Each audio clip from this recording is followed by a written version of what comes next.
Hey everybody, it's Party Elite with another episode of Total Breakdown. Today we've got another great battle from the ongoing tournament at Clan Community between Prisoner of Warhammer's Greenskins and OceaN's Vampire Counts. Remember to check out Clan Community for tons of competitive play by hitting the link in the description below. The Greenskins are led by a Night Goblin War Boss on Squigback with a potion of Foolhardiness, a potion of Toughness, Stand Your Ground, and Wah. His Night Goblin Shaman comes in with Sneaky Stealin', Itchy Nuisance, a Scroll of Power, and a Scroll of Leeching, working hard to reduce how much Vampire Count magic we'll see on the field. The Goblin Big Boss comes in on Spiderback with a potion of Foolhardiness to help support the lines with poison, and 3 units of Black Orcs and the Crimson Killers will be immune to the psychological effects of fighting the undead, and do well against enemy infantry, while the Orc Boar Boys are hoping to cause added damage to health and morale of enemy infantry. Mogrub's Mangy Marauders bring in armor-piercing range support, while the Giant and the Arachnarok Queen will cause a great deal of armor-piercing damage, bring in poison support, and have access to Spider Hatchlings for a tactical advantage. The Vampire Counts are led by Vlad von Karstein, who comes in with the Curse of Undeath, Aura of Dark Grandeur, the Hunger, Blood Drinker, Invocation of Nehek, Raise Dead, and the Karstein Ring. A White King and a Banshee come in for heavy-duty melee support, while 3 units of Skeleton Warriors, 3 units of Graveguard, and a unit of Cairn Wraiths form a very wide Vampire Count line, while the Crypt Ghouls will bring in poison support, the Crypt Horrors will provide some heavy-hitting armor-piercing, and the Skeleton Spearmen will look to hold enemy cavalry at bay. Finally, a Mortis Engine will look to keep the army alive and dive into the central engagements to hurt the enemy directly, and those enemy units that are within range of its effects, of course. Alright, as always, we're going to start with a conversation about deployment, and as you can see right away, the Vampire Count is coming with a much wider army. So let's start with the Greenskins here. Very simple deployment. We've got the Black Orcs up front, to the left, to the right, all the way at the back. We have the Crimson Killers able to provide support where needed, where their extra sort of heavy hitting is required. Then in the center we have our Giant, the Arachnarok Queen, and of course all of the leadership, including the Night Goblin War Boss, the Goblin Big Boss, and the Night Goblin Shaman. We also have, to the side here, the Orc Boar Boys. These guys able to come in from the sides, from the rears later on when it comes time to get some flanking maneuvers in, while all the way up front we do have Mogrub's Mangy Marauders poking forward nice and early, trying to get some of that armor-piercing damage in before lines meet. Now let's take a look at the Vampire Counts, and these guys, again, extremely wide in their deployment, keeping it pretty simple overall. We've got the Skeleton Warriors up front there to absorb initial charges, initial impacts, and initial ranged fire as well. Right behind them we actually have the line. On either flank, we have the Skeleton Spearmen protecting from any large units that might come in from the Greenskins, but the center consists of alternating between Graveguard and Crypt Horrors. Graveguard and Crypt Horrors, and then another unit of Graveguard.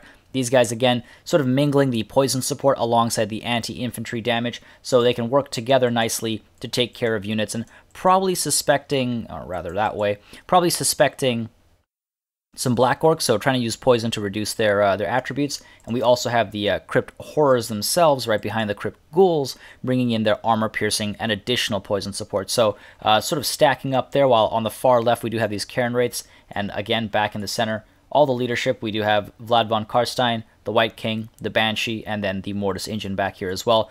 Again, a central position to keep things alive and to cause a lot of damage among enemy lines. So with all that said, let's see how it all breaks down. First things first, Mogrub's Mangy Marauders naturally push forward. The rest of the Greenskin army pushes forward, as well as the Vampire Count. So some clear aggression from both sides right from the get-go. The Mangy Marauders pushing forward again to get that initial damage in, armor-piercing as it is. They can kite nicely, especially when the enemy is so slow. So getting some shots into these Crypt Horrors before the gaps get closed too much, not a bad call. The Mortis Engine is typically the better target, just because the Mortis Engine does so much to help the Vampire Count survive and cause damage without actually having to do anything other than be nearby. You'll see these Crypt Horrors do fall back just so that these Skeleton Warriors can actually close the gap on the Mangy Marauders there. Just barely getting out of there, these guys, so good play there, making sure they stay for as long as possible and pulling them back to get some shots in. Meanwhile, the rest of the army, of course, pushing through these trees, getting ready to engage, and you'll see in just a moment a very nice play here as these Mangy Marauders continue to pull back. The Arachnarok Queen actually gets involved and drops in her Spider Hatchlings to make sure these Mangy Marauders are able to safely get away and stop the Skeleton Warriors from charging in. Now, I would have actually suggested waiting a little bit longer. The Mangy Marauders could have actually peeled away without needing the Spider Hatchling support, but popping those Hatchlings near the Crypt Horrors would have made a bigger difference because they actually have a better charge bonus. But with that said, still a very clever play there, clever move just to make sure these Mangy Marauders are safe. Meanwhile, the Black Orcs you'll see being engaged by the Banshee, while in the center here, the Mortis Engine being completely surrounded between the Black Orcs, the Giant, and the Arachnarok Queen. There's already plenty of damage coming into the Mortis Engine here. You can see it's already taking some of that damage in, while over here on this left flank, as seen from the Greenskin perspective, we have the Black Orcs being struck by these Crypt Horrors quite handily. These guys, again, they're armor piercing, of course, so they'll do a lot of work. We also have the Crypt Ghouls coming in, but they're just doubling in on poison over here, not really necessary, while the Mortis Engine's effects are also kicking in naturally, making sure that the Black Orcs are taking a decent amount of damage as time goes on. Crimson Killers pushing up the center as well, while Mogreb's Mangy Marauders retreated into some safety and now able to push back ahead to get some damage to trickle in. And you'll see these guys are opening shots off at some Skeleton Warriors right now, but they will start changing their targets sooner rather than later. We do have Itchy Nuisance going down just to make sure that the Greenskins aren't taking as much damage as they otherwise would, reducing vampire count, weapon damage, and melee attacks. So in many cases, they're not actually getting any damage through at all. At the same time, you'll see, look at the Mortis Engine.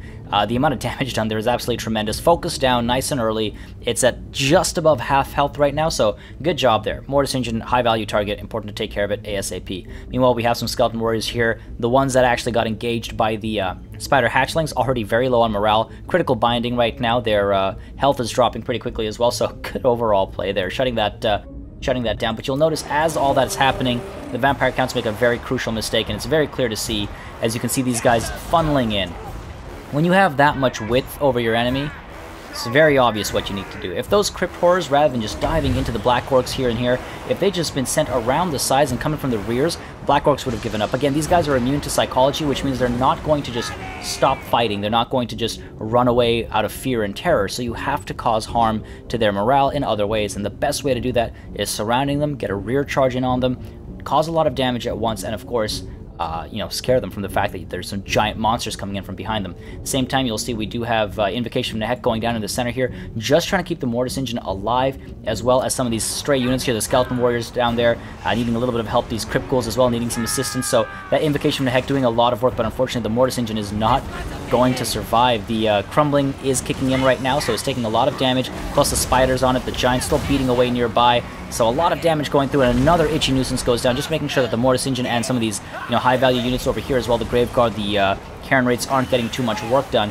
while you'll see the Mortis Engine very quickly now falling apart. The Arachnarok Queen having an absolute field day, pops one more hit on it, and just to make sure that the Mortis Engine doesn't stand much of a chance. Meanwhile, you'll see as the Mortis Engine explodes, the Night Goblin Warboss over here popping Potion of Toughness and Potion of Foolhardiness just to make sure that he stays alive, stays in place, and is getting his health back. Now, very important, when you're low on morale and health, you want to use both the Potion of Foolhardiness and the Potion of Toughness, because if your unit starts to rout with Potion of Toughness active, they basically drop the potion and you're not going to get full use. Meanwhile, at the same time, you'll see Vlad von Karstein there chasing after the Night Goblin Warboss, I think, but getting fully surrounded. The Giant is doing a lot of work, causing a lot of damage, while over here, Mogreb's Mangy Marauders opening shots off, getting some damage into it. Looks like the Crypt Horrors over here, so doing a decent amount of work there. And then finally, we have the Orc Boar Boys coming into some action with a nice rear charge. They've been tucked away for so long, but finally diving in, and take a look at that, doing a decent amount of work there, not physically, but to morale. These guys, these Skeleton Warriors on critical binding. We have another set of Spider Hatchlings coming in as well,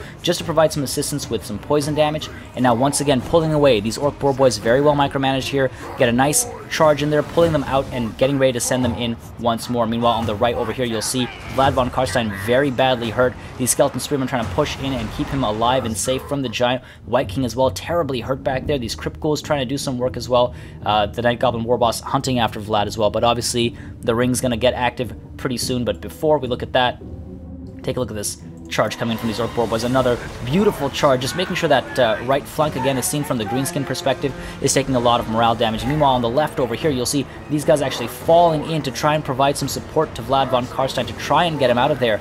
These Black Orcs, as a result, have basically won that left flank and are pushing in further afterwards. The Night Goblin Warboss, though, terrified away now, trying to get out of there, surrounded by these Cairn Wraiths, needing to get out with his life, while the Crypt Horrors down here able to dive in on the Night Goblin Shaman. The Orc Boys once again coming in for another wonderful cycle charge. Absolutely have to appreciate such great cycle charging there, but they have taken a lot of damage, and now they are terrified, unfortunately, so they are pulling away. The Giant back there is still getting a lot of work done, while the Black Orcs in a bit of a precarious situation alongside the Crimson Killers, beginning to rout, while these Crypt Horrors now the focus of the Mogreb's Mangy Marauders ranged fire. the Night Goblin Warboss. Meanwhile, activating Wa and Stand Your Ground, I think trying to keep his will to fight alive, and diving in here a little too early because Wa isn't going to support these guys for too long. You'll see as soon as he gets within range, more or less, Wa does dissipate, and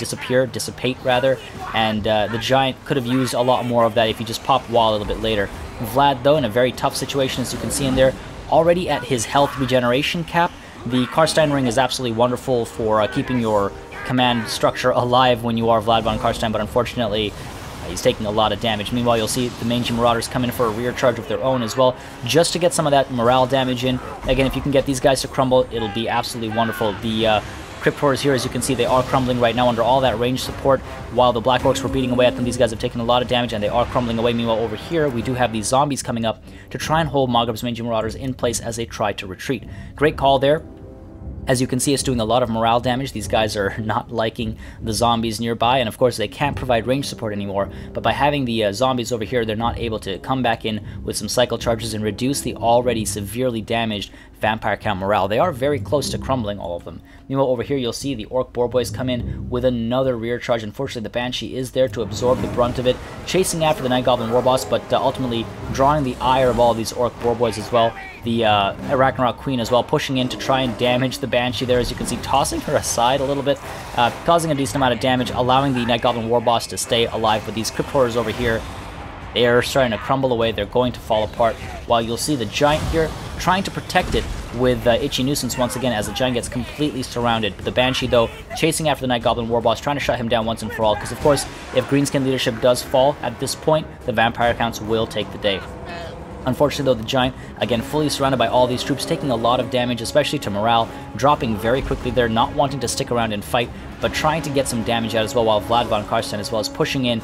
Again, if the Giant can get taken care of, that'll be extremely helpful, but obviously over here, as you can see, the Ragnarok Queen and the Goblin Big Boss trying to protect the Night Goblin Warboss from the Banshee, and unfortunately the Banshee does get fully surrounded here, taking a lot of damage, immediately falls into crumbling. As you can see, the Night Goblin Warboss does tuck away. So very well played there by the Greenskins, making sure that the leadership structure is still very much alive, and the Banshee's getting shut down right now. The Orc Boar Boys, meanwhile, planning on responding to this massive clump. Again, that Giant is not having a good time, very close to giving up, but you'll see some of these units are starting to crumble, especially some of the weaker ones. They're starting to crumble over here, so these Orc Boar Boys probably see an opportunity to get a nice charge in, but unfortunately the Cairn Wraiths do come in to intercept, so right away they actually pull back.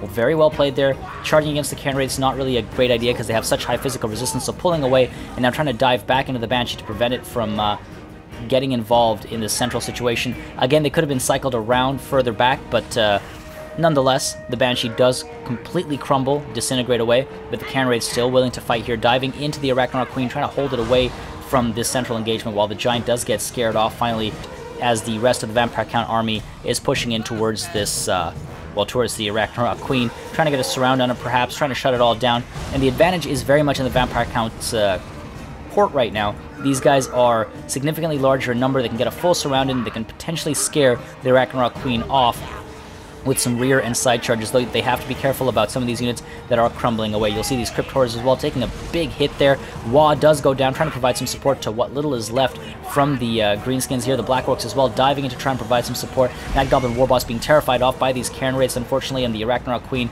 left to do a lot of work alongside the Goblin Big Boss, but unfortunately the Goblin Big Boss also being terrified off. Meanwhile, we do have Mogreb's Mangy Marauders returning into the fray alongside the Giant, and the Black Orcs back there as well, trying to close the gap and get in as quickly as possible. You can see there's a lot of units that are starting to crumble. Vlad von Karstein, unfortunately, still very much at full health, but you'll see now the Mangy Marauders coming for a nice rear charge, causing a decent amount of morale damage. And at this point, it's really about focusing in on Vlad von Karstein. And you'll see as these guys sort of clump up here in a very central position, trying to get as much work done as possible onto the Spider. You see the Giant does make his slow approach, closes the gap, and tries beating on Vlad von Karstein. And great hit to start off with. Vlad is going toe-to-toe, I guess that's a pun, against the Giant there, trying to cause as much hurt as possible. The Arachnarok Queen has actually been driven off as well, as you saw just moments ago. Driven off alongside these Orc Boar Boys. The Night Goblin Warboss, though, returning to the fray. These guys as well, turning around now, trying to get back in here, while the Giant just chases after Vlad von Karstein, wanting to shut that down. These Black Orcs finally closing the gap here, able to dive in as well for a side charge and cause some morale damage. Vlad von Karstein brings in another unit of zombies just to bolster what's left. Night Goblin Warboss dives in, Giant gets a couple more hits in, trying to shut Vlad down. The Karstein ring be damned, keeping him alive right at the death, though keeping him very much alive. But the Giant doing a lot of work. Vlad only has 74 more hit points left. That's very easy to take care of. You'll see we do have the Ragnarok Queen coming in as well with some of that range support.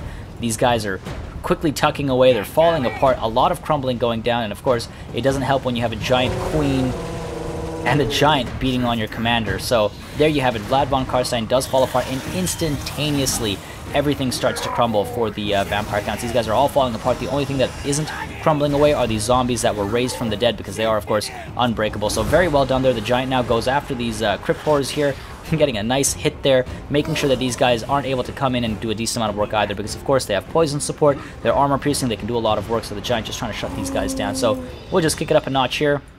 And you'll see very quickly under the influence of crumbling and disintegration with the War Boss and the Giant and the Queen doing a lot of work, these guys are all going to slowly but surely fall apart. Itchy Nuisance as well in there to help the what's left of the Greenskin army, and ultimately, as you can see, a Pyrrhic victory for the Greenskins. Now, there was a lot of back and forth in this battle, and unfortunately the Vampire Counts simply did not take advantage of their numbers.